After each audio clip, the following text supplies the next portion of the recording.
Olá, tudo bem? Vamos falar hoje de um assunto muito importante para a vida de todo cristão, a ceia do Senhor.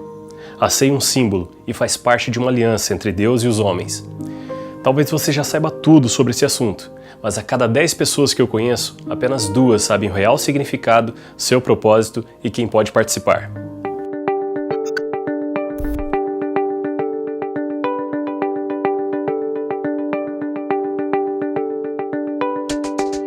Muitas pessoas acreditam que já sabem tudo sobre a ceia. Porém, existe um erro doutrinário de interpretação de texto que permeia a igreja brasileira há mais de um século. Possivelmente você já ouviu dizer que para participar da ceia você precisa estar de bem com Deus, não deve estar em dívida com seu irmão, não deva estar vivendo em pecado e que você precisa ser digno. Se você já ouviu isso, saiba que este é um dos maiores erros doutrinários da história da igreja. Se as pessoas soubessem o que a ceia representa, todo o poder que ela tem de melhorar suas vidas, todo mundo iria querer participar. A pessoa que não ceia morre na fé. Você já deve ter observado no Brasil um movimento de pessoas que se dizem cristãs, porém que optaram por não frequentar mais uma igreja. São conhecidos como os desigrejados. É basicamente um movimento de cristãos que abriram mão do vínculo com uma igreja por causa de algum tipo de insatisfação pessoal. É mais ou menos a versão protestante do católico não praticante. Apesar que muitos não se consideram desviados, mas compara este movimento à igreja primitiva, quando os cristãos se reuniam nas casas. De qualquer forma, e seja qual for os argumentos, quando olhamos o cristianismo no contexto do final dos tempos, conseguimos observar que por trás desse fenômeno existem muitos sofismas, e que o principal objetivo é tentar desmoralizar o cristianismo. E um dos argumentos desse movimento são os desvios teológicos, os desvios doutrinários. A igreja evangélica no Brasil cresceu exponencialmente nos últimos 20 anos, mas todo crescimento rápido, sem a devida sustentação, acaba gerando e expondo problemas, e isso se deve à falta de doutrina. A igreja, de um modo geral, precisa reconhecer que tem tropeçado em princípios vitais, e a falta de discernimento do corpo de Cristo é um deles. Os desigrejados estão à procura de respostas que você encontra nas doutrinas, cujo estudo em algumas igrejas vem sendo negligenciado. Uma das profecias que indica que estamos vivendo os últimos tempos é o aumento do número de pessoas buscando santidade. Uns se sujariam mais, outros buscariam santificação. Porém, precisamos lembrar que essas pessoas que estão buscando santificação estão chegando chafurdadas pelo pecado.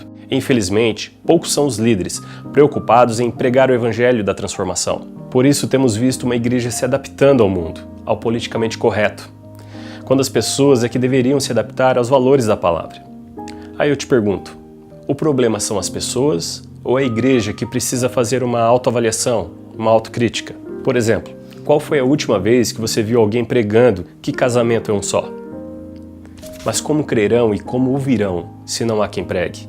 Falamos muito a respeito de Jesus e pouco ou quase nada sobre o que ele falava. Jesus pregava sobre o reino. E eu te pergunto, você sabe a diferença entre reino e salvação? A maioria das pessoas não sabem a diferença. E por quê? Porque não há quem pregue sobre isso. Se você vai a uma reunião e a palavra não confronta seus valores, não encoraja a uma mudança de vida, então ela foi mal pregada ou está fora de sintonia com o evangelho do reino. A ceia do Senhor, um dos maiores fundamentos da igreja cristã, descrita em detalhes, como deve ser, quem deve participar, enfim. Uma doutrina mal interpretada e muitas vezes usada para disciplinar e segregar pessoas. Olha só onde chegamos. A ceia aparece do Gênesis ao Apocalipse.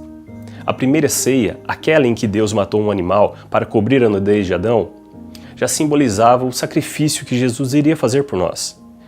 Depois da salvação, participar da ceia é fundamental para termos vida no Espírito. Então, quando você vê pessoas discutindo a necessidade ou não de frequentar uma igreja, é porque não entenderam a doutrina, não entenderam sua função no corpo de Cristo. No Evangelho de João, capítulo 6, verso 53, Jesus diz assim: "Na verdade e em verdade vos digo, que se não comerdes a carne do Filho do Homem e não beberdes o seu sangue, não tereis vida em vós mesmos."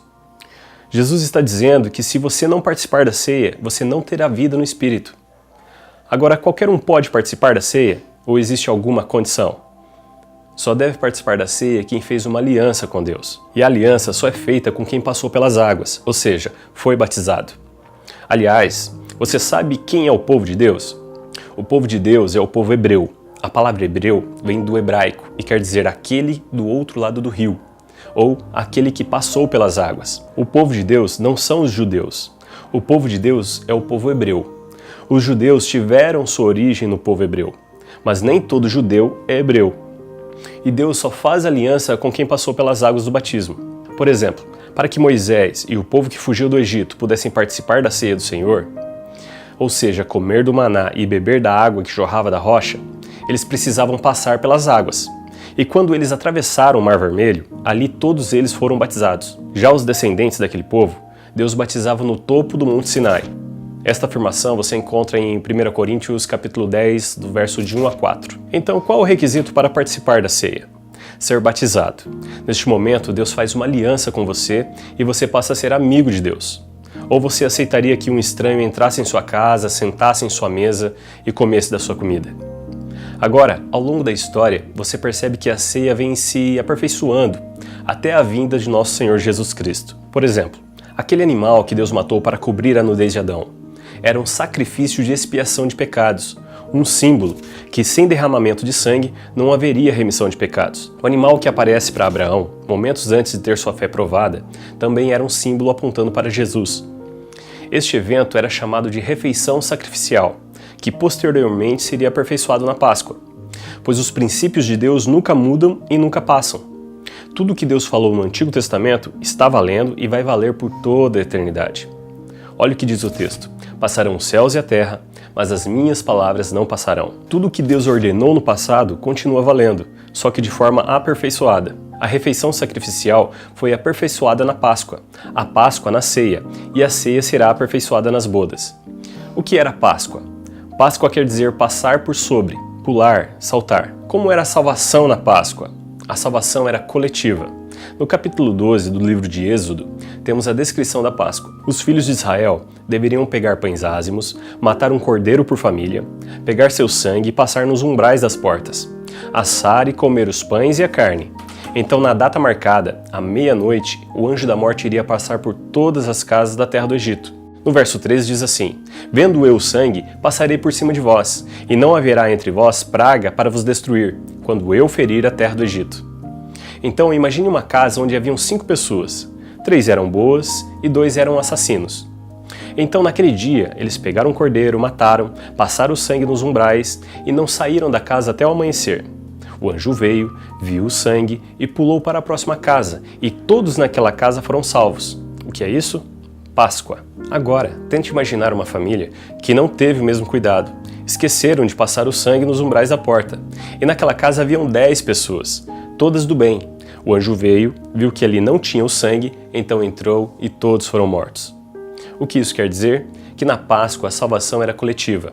Aí, mais ou menos 1.200 anos depois, Jesus conta uma parábola para os discípulos, onde compara a oração de um fariseu com a de um publicano, onde o fariseu se gaba dizendo que não era como os demais homens, roubadores, injustos, adúlteros, que jejuava 2 vezes por semana, que dizimava de tudo quanto tinha, e que não era como o publicano. Já o publicano, porém, não queria nem elevar os olhos aos céus, mas batia no peito e dizia: ó Senhor, tenha misericórdia de mim, pois sou pecador. Aí Jesus disse: o que se humilhou foi justificado, já o fariseu não. Jesus está sinalizando que a Páscoa, os sacrifícios de animais, não seriam mais aceitos, e que o sangue que antes foi colocado nos umbrais e eram derramados no altar, agora seria aperfeiçoado, e que o corpo e o sangue que simboliza Cristo seria colocado dentro de nós, na ceia. Na Páscoa, a salvação era coletiva. A partir de Jesus, ela passa a ser individual. Por isso você participa da ceia. No livro de Hebreus, capítulo 10, verso 5, diz assim: sacrifício e ofertas não quiseste, mas um corpo me preparaste. Holocaustos e oblações pelo pecado não te agradam mais. Então disse: eis-me aqui, ó Deus, para fazer a tua vontade. No princípio do livro está escrito de mim. Ou seja, o texto deixa claro que Deus não aceita mais holocaustos e oblações, que Jesus representa o único e perfeito sacrifício aceito por Deus, e que aquele animal que Deus matou para Adão simboliza o sacrifício de Cristo. Por isso ele diz: no princípio do livro está escrito de mim. E você percebeu que depois de Jesus, os judeus nunca mais conseguiram fazer sacrifícios? Na ceia, a ordem e os elementos são importantes? Muito. Olha o que diz o texto em 1 Coríntios, capítulo 11, a partir do verso 24. E tendo dado graças, partiu e disse: Tomai todos e comei. Este é o meu corpo, que é partido por vós. Fazei isto em memória de mim. Semelhantemente, depois de comer, tomou o cálice, dizendo: Este cálice é o meu sangue. Fazei isso todas as vezes que beberdes em memória de mim. Primeiro, Jesus partiu o pão e deu aos seus discípulos. E comeram. Depois tomou o cálice e beberam. Então, primeiro você precisa comer o pão e depois tomar o suco. Ou seja, os elementos não podem ser entregues ao mesmo tempo. Do contrário, isso irá trazer confusão para o corpo de Cristo. Olha o que diz o texto. Porque o que come e bebe indignamente, come e bebe para a sua própria condenação, não discernindo o corpo do Senhor. Se você tomar a ceia de qualquer jeito, sem discernir o corpo de Cristo, você estará trazendo maldição para a sua vida. Outra coisa muito importante, o pão não pode ter fermento e o suco não pode ser fermentado. Ou seja, não pode ser vinho. Por quê? Lembre-se, a ceia é um símbolo e todo símbolo tem um significado e o fermento representa o pecado. Por exemplo, você não pode servir pão de forma para a igreja. O pão tem que ser sem fermento, pães ázimos e suco de uva. Quando Paulo escreve à igreja de Corinto, ele está orientando como deveria ser feito a ceia, pois naquela época Corinto tinha todos os dons do Espírito em operação. Porém, havia entre eles muitos fracos, doentes, bem como mortes prematuras.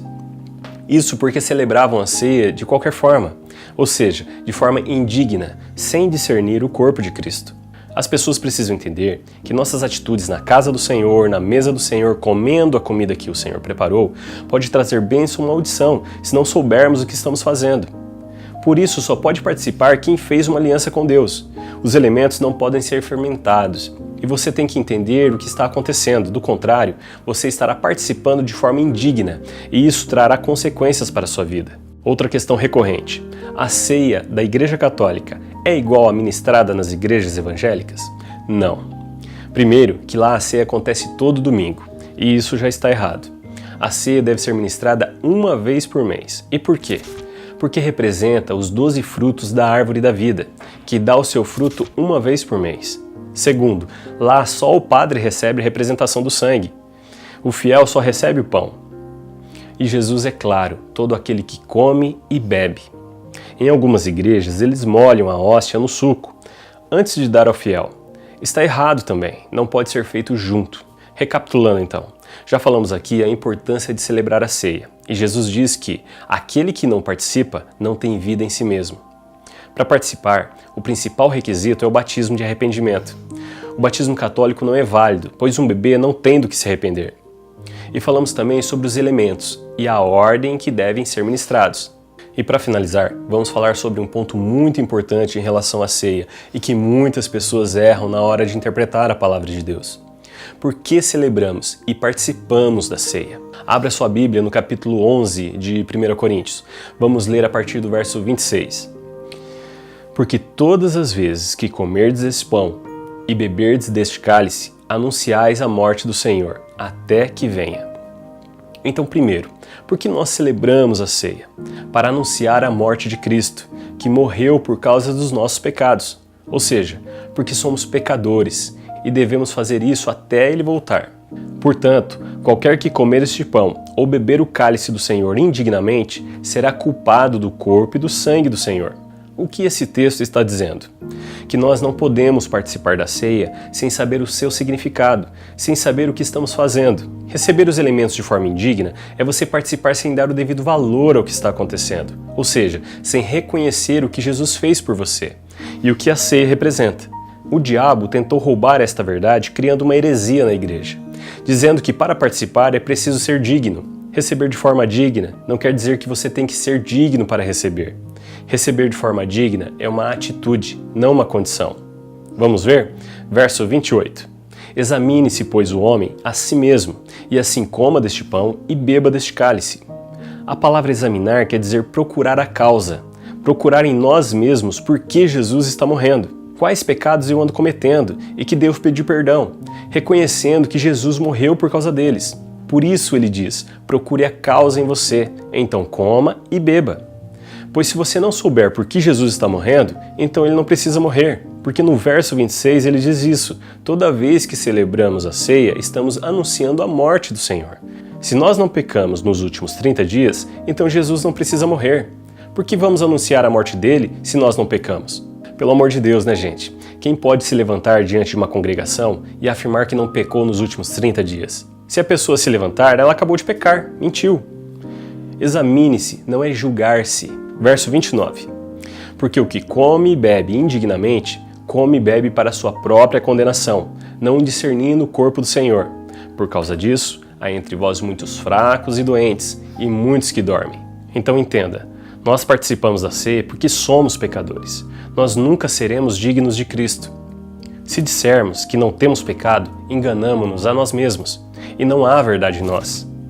Porque o que come e bebe indignamente, ou seja, o que come e bebe sem saber o que está fazendo, come e bebe para sua própria condenação, não discernindo, não entendendo porque Jesus morreu.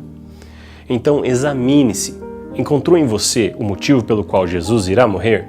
Então coma e beba. Ninguém pode impedir você de cear. A ceia é do Senhor, não é do pastor.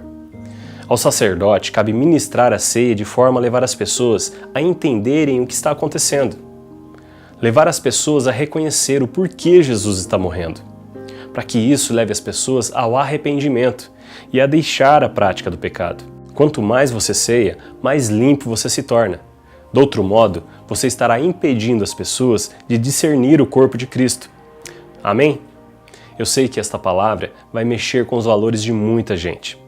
Afinal, são erros doutrinários que se arrastaram por décadas. Eu não tenho a pretensão de convencer você. Este trabalho é do Espírito Santo. E se você ainda tiver dúvida, leia com calma, medite no texto e procure entender o significado das palavras. Que Deus te abençoe e te leve a conquistar coisas que jamais imaginou. Até mais!